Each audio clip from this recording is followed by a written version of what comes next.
I don't think the United States government would just, or the notion is that they're just dumping things that they don't want on us.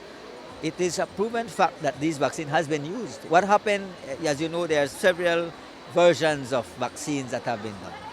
And if you notice, we only got a small quantity of the vaccine, 1,200 doses of them.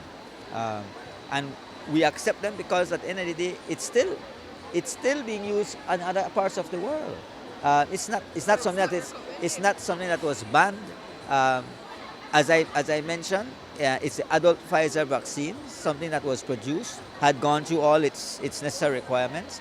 Um, I understand from what we are that this is safe for us to use.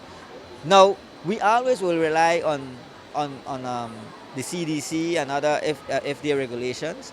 As far as we are concerned, from the Ministry of Health and Wellness, when we received these vaccines, it was given the green light. We don't accept a vaccine just because we want to accept vaccines. So, trust me, there's a lot of due diligence that is done before we even take anything from any country. It's not that it's expired or something's wrong with it. It's just that it's not recommended because it does nothing against the potential strains that are out right now.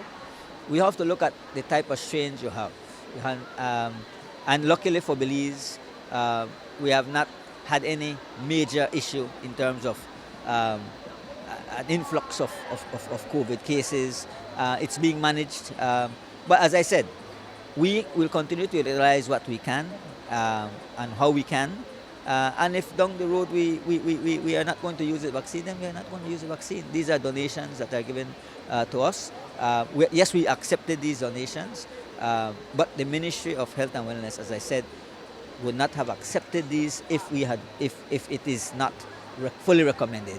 As you are saying, the CDC mentioned there are certain things that you may hear on the media or on social media that sometimes not necessarily all that. We have to be very conscious of a lot of fake news, and so as I mentioned, we accepted those vaccines because it was genuine and vaccine that can still be utilized within country.